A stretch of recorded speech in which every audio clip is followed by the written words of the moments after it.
हम सभी ने कभी न कभी, चाहे अपनी पर्सनल या फिर प्रोफेशनल लाइफ में,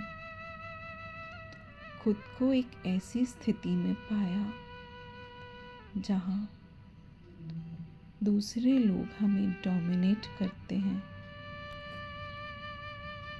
या नेगेटिव तरीके से कंट्रोल करने की कोशिश करते हैं।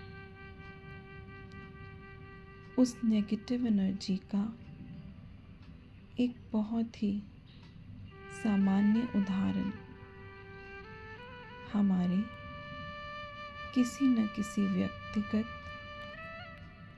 और अव्यक्तिगत संबंध से है कि जब कोई व्यक्ति हमसे नाराज़ होकर हमें डोमिनेट करता है और हमें रिएक्ट करवाने में या फिर उदास करने में सफल हो जाता है, एक समय के बाद वो ये महसूस करने लगता है कि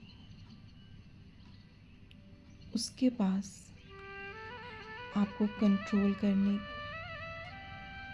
का एक अदृश्य और शक्तिशाली रिमोट कंट्रोल है, जिसका प्रयोग करके वो जब चाहे आपको कंट्रोल कर सकता है या कुछ करके वह हमसे नाराज़ हो जाता है और इस तरह से जो भी वह हासिल करना चाहता है उसमें सफल हो जाता है। उनका क्रोध ही उनका रिमोट कंट्रोल बन जाता है।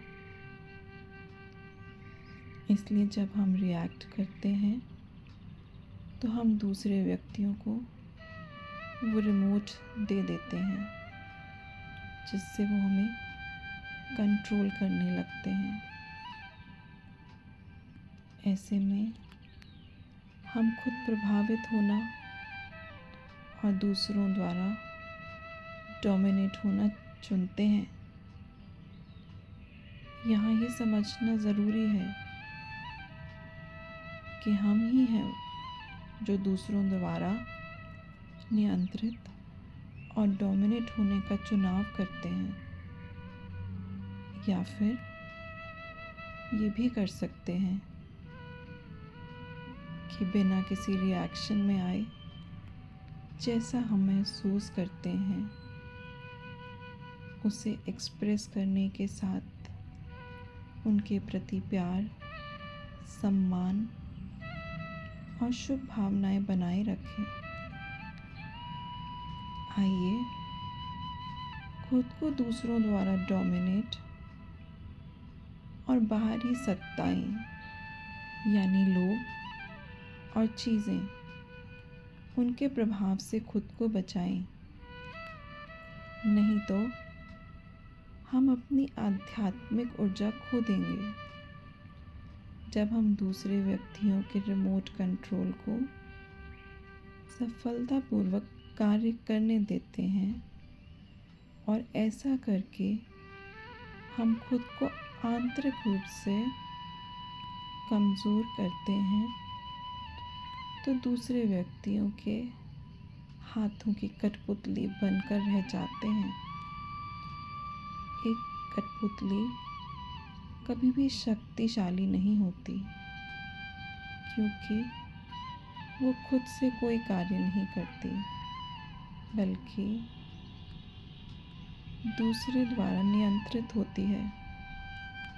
अगर हम अपनी एनर्जी को बचाना चाहते हैं और आध्यात्मिक रूप से मजबूत होना चाहते हैं, तो हमें इसे रोकना होगा। मेडिटेशन और आध्यात्मिक ज्ञान दोनों ही हमारी आध्यात्मिक शक्ति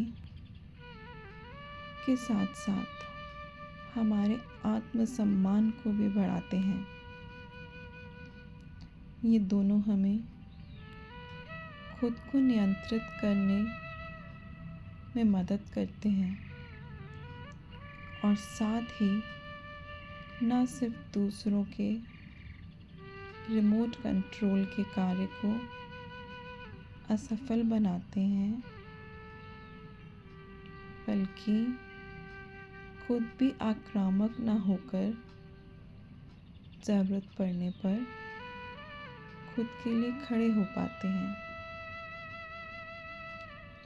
ओम शांति।